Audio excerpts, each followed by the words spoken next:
Well, hi folks, thanks for dropping by yet again, and gentle reminder, if you're new to the channel, welcome, and if you don't mind, I'd really appreciate you subscribing, and if you like the videos that I do, put a thumbs up. Every little helps, to be frank. Or George. The topic for this evening, folks, is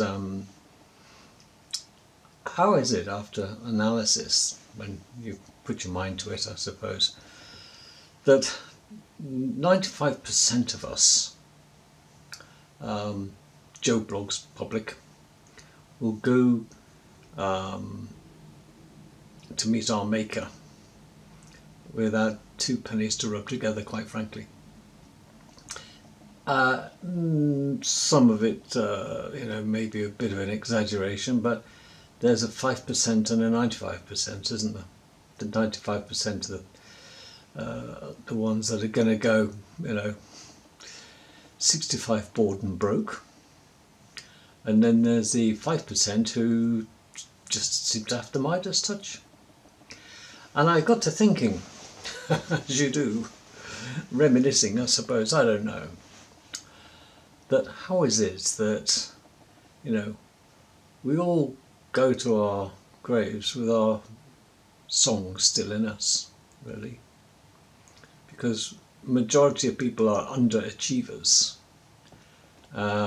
me being one of them, because if we only truly knew our full potential. But how is it then there's a 95% group and a 5% group of ultra wealthy?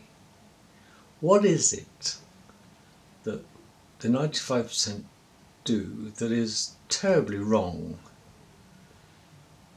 and doesn't really generate much wealth, yet 5% are incredibly wealthy? I'm not ignoring people who inherit. You've got to both start off with zero. Okay, now some people are lucky; they inherit, but I don't want to talk about inheritance. Let's talk about two individuals. One is, at the end of their careers or life, what makes one rich and one poor? If you sit down and analyse it, well, first of all, rich people or wealthy people don't work for anybody else. That's rule number one, because you'll always get paid less than you're truly worth. And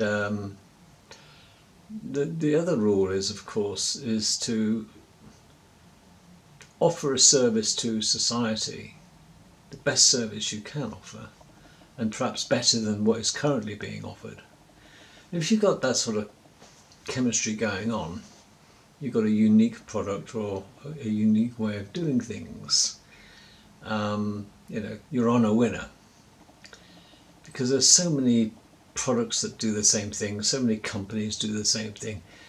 Some companies get copied and some products get copied, and that's why we have a patent law. But at the end of the day, there's no stopping the Chinese breaking the patent laws, is there? They could copy practically everything.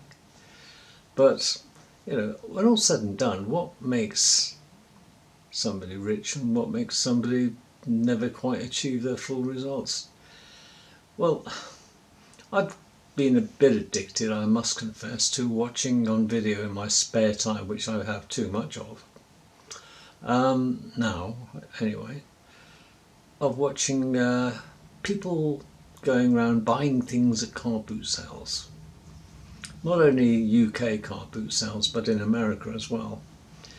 And it's staggering, the amount of money that changes hands at a car boot sale, quite frankly. And depending on who you're following around, you're like a parrot on their shoulder going around watching everything they do and interacting with people. But in America, it seems to me that, sounds awful, but the men never seem to grow up. In the sense that it's boys and their toys, isn't it? That's the only difference between man and boys, is the size and expense of their toys. And Americans are prolific collectors of comics, and all things cartoony, all things video, all things PlayStation games and Nintendo games, and you name it, it's online gaming, and it's these little game consoles, and it's gadgets, gadgets, gadgets, gadgets. And I watch these guys and girls go around the American car boot sale equivalents, or yard sales they call them, don't they? And they're buying absolute trash. And you think, God, I didn't realise people buy such nonsense. First of all, the original person buying it must have been off their rocker. But then they get fed up of it, and one guy comes along and says, "Oh, I like that, I'll have that," yeah, and the guy's glad to get rid of it. The big question is, why is he selling it? Because he's realised it's a lot of crap, and he's not going to get any use. He's it's not so much the thing, is it? It's the acquisition of the thing. And when you look at people who collect playing cards, the cricketers, the boxers, all the sports people, and there are in the UK the same, fanatical card collectors. But I often think, well, what's the point? And some of them pay an absolute fortune for some of these baseball player cards from the 40s and 50s, don't they, and 60s. They go for silly, DiMaggio's cards went for a fortune, the baseball player, didn't he? Well, his card did. So, this is all collectible madness, and it's like a hive of people, and you see them now on YouTube, or if you watch their videos in America about these guys going around car boot sales. It's a fascination. They're absolute bargains to be had, aren't there? But I suppose one man's meat is another man's poison, and this is the way it is. Same for women, of course. But I'm just thinking it's all materialistic, and it's such trash. Baseball cards, and they got everything's little boxes and little toys, little plastic toys, and the Marvel comics and all this sort of stuff. And I'm thinking, why are you accumulating? Because somebody's had it before and got rid of it. There's a reason that they got rid of it. It's because they don't think it's any value and they throw it out. Maybe by mistake. You don't come across a Van Gogh occasionally, do you? Not really. But then there's no shortage of suckers that are going to buy the junk anyway. At ridiculous prices that they'll offer silly money, and they'll check on their phone to see how much it is, and then they can sell it on to some other sucker. So there's always these middlemen that are out to make a killing and by ripping off their fellow countrymen. And you think, this is why we're broke. This is why they're broke, and this is why most people in society are broke. We ended up 65 bored and broke. That's what I said originally. And it's because we purchase stuff that is non-essential. Instead of thinking like Shylock in The Merchant of Venice, oh my boy, the Jew, the moneylender from Shylock, who was going to, he wanted his pound of flesh, didn't he? What is the difference between people who 95% of us will end up going to our graves semi-broke, if not broke, and the 5% who just cannot get enough? The money's just there, isn't it? The Aston Martins, the Bentleys, the Rolls Royces, the country mansions or two and house abroad. What is the difference? The fact is that these people knew how to manage their money, and they recognise, that it's all a numbers game, and money can be the root of all evil. It's not that the money is root of all evil, it's the love of money is the root of all evil. It destroys people, it destroys families, it destroys countries. It just, literally does. It's all about the money. And how sad is that? Because we're only here for a short time, 70 years and 10, isn't it? It works out about an average of 70 years old, or we start kicking our clogs that way, 75. If you're fitting well, that is, anyway. Look at George Soros or his multi-millionaire other types. they're living to a ripe old age. That's because they get regular infusions of adrenochrome from fresh donated blood off, dare I say it, children. They have regular transplants of blood, which they pay for, and children's blood is often full of adrenochrome. It's an adrenaline type mixture that's in children's blood, especially taken while the child is absolutely scared out their wits. And this is the adrenochrome that the rich and famous crave at their secret Freemasonic parties. I'm digressing, but there's an absolute reality for it, that adrenochrome extends the life of a human. And, if you can afford it. Henry Kissinger was a big consumer of adrenochrome, believe it or not. He had regular transfusions, I should say. Oh, many. There's, once you get to that level, you just go along to get a regular pint or litre of blood eventually over a period of time, and make sure that it's youngster's blood, because that has the adrenochrome in it. Because the child, when they're donating the blood, are either being terrorised or they're petrified, and the adrenaline is already in the blood. But what's that got to do with being rich? Well, it's only the rich that can afford to buy further time, God willing, on this earth, and improve and keep their health spot on. And the rest of us, a red blood cell lasts for about 120 days before it dies off. We've only got so many red blood cells. So, these people get regular infusions because they particularly want young blood, because it keeps them young. And it truly does, because of this adrenochrome. So if you frighten the life out of a child and then draw blood from it in these rituals, you get a good dose when you get the blood group right. If it's your blood group and the sacrifice is your blood group, A rhesus positive, for example, yep, that's the one for you. This kid was terrified, but the adrenochrome that is in that blood is worth its weight in gold for anybody who's a coffin dodger. But you've got to be able to afford that.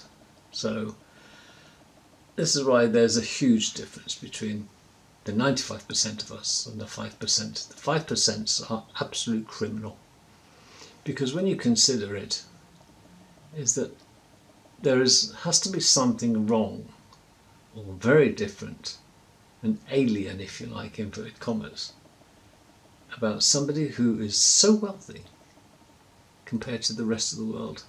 So 5% of the world is run by, 95% of us are dictated to by the 5%, which seems a terrible imbalance.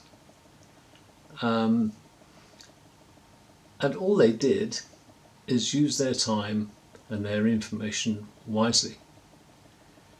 And they were on the inside track, because this information about how you extend your life and how you become super wealthy is very hidden, very well hidden from Joe Soap Public.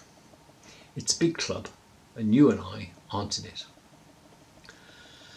And so don't think it's anything you've done wrong, that stopped you. But when you consider then that it's ever likely that most of us will go to our Maker with our song still in us, because we've been lied to from day one. Why should you have to work for a living? We're all born living, but they can't wait, can they, the governments of the world, to get us working, keep us working, and tax their life out of us, and just occasionally throw us a scrap, lest we revolt. We revolt, or just cause trouble, so you pay them just above the revolution level. That's all, the peasants out there, the 95% of us who are having to work for a salary. The 5% who are super wealthy don't work for anybody apart from themselves. So the trick is, of course, is that everybody craves after, I should work for myself really, you know. Well, yeah, you should. But it's too late for many people to decide that and click onto the idea that nobody gets rich working for anybody else. You truly don't. Because there will always be people earning more than you. Okay. That's number one. Number two is you have to have a particular service or a gift of being able to do something very well, or a unique product that's got to sell.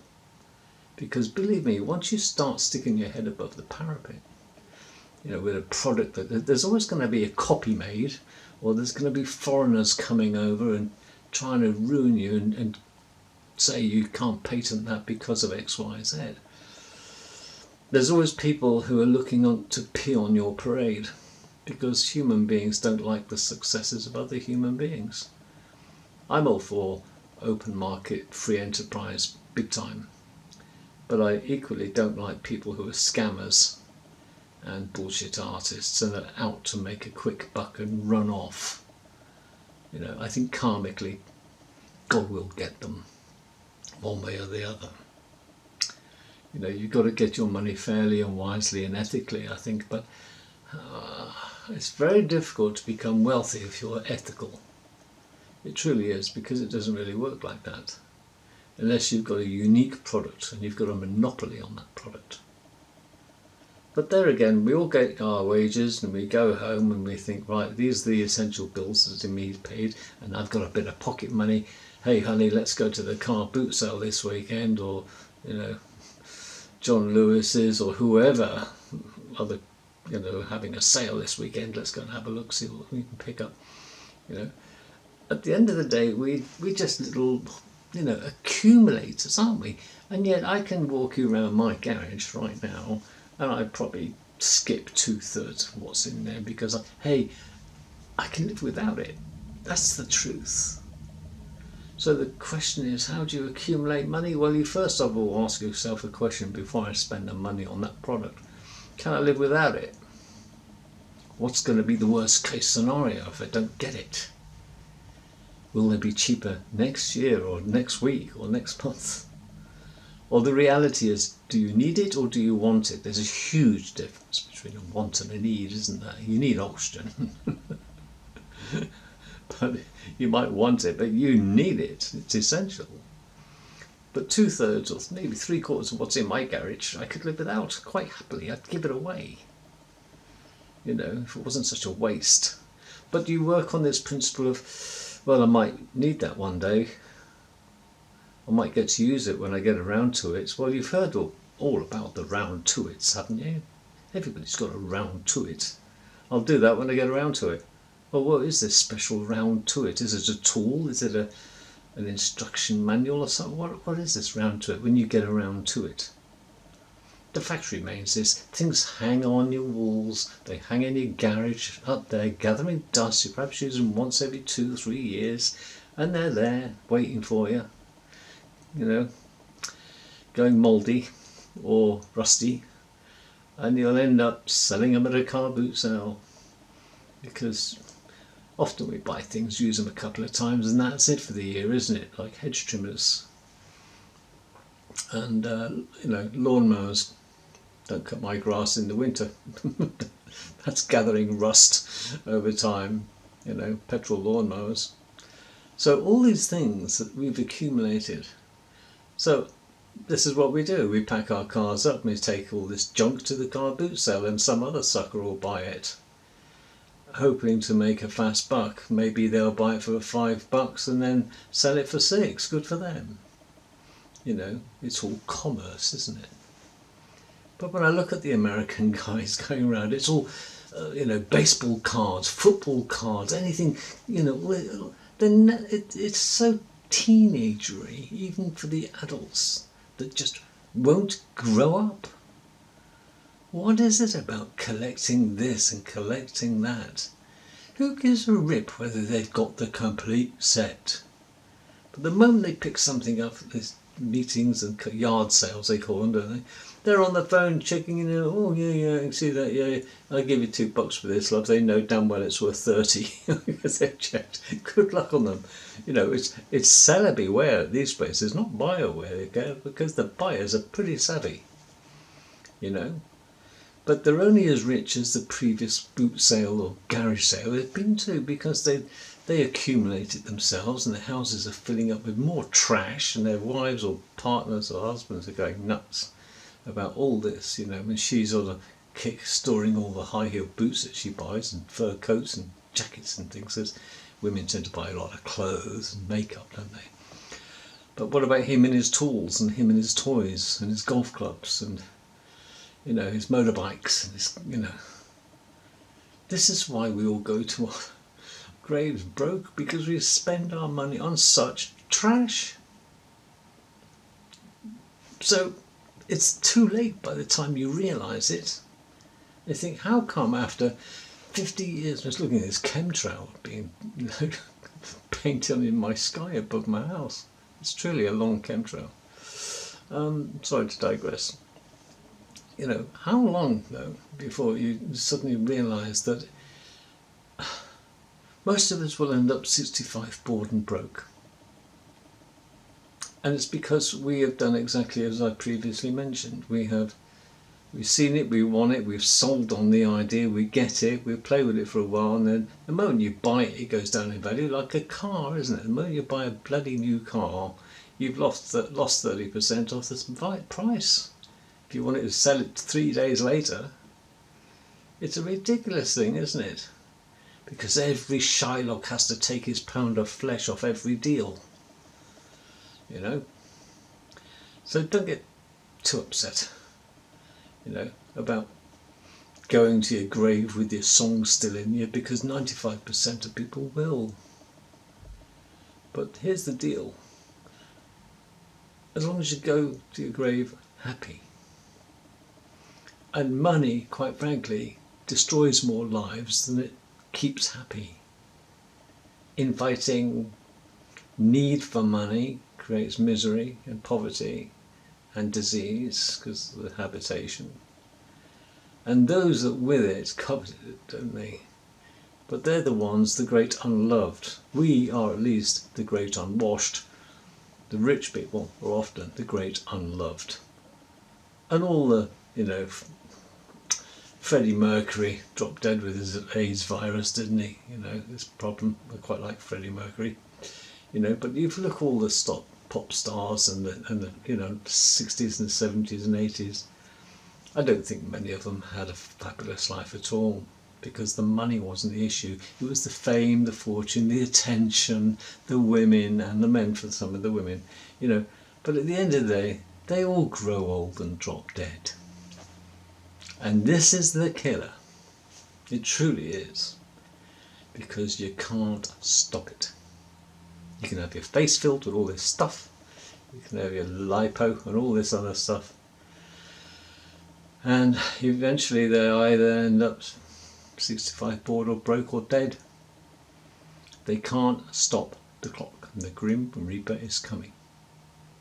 So it doesn't matter whether you've got money or not, really, because we all end up living in a box, watching a box, and we'll get put in a box. So take it easy and don't sweat the small stuff, folks. Okay, life is a game, and everyone must play their part. Haven't we heard that? I think it was Shakespeare, if I'm not mistaken. Maybe butchered that one a little bit, but there we are. Well, have a think about that.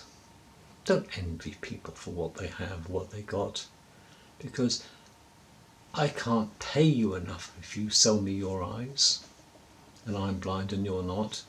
I couldn't. They would be priceless. And the truth remains about you. You too are priceless, no matter what anybody will tell you. And you deserve a lovely life, a happy life. And I wish you all the best, and thanks for watching this video. But have a think. Don't crave after being rich. And if you have to stand on people on the way up to get there, trust me, you're going to meet them on the way down. all the best, have a good evening, and I hope I've given you some food for thought. Don't be a car boot scrabbler all your life, because we all end up 65 bored and broke, or dead bored and broke. Happens to all of us. Suck it up.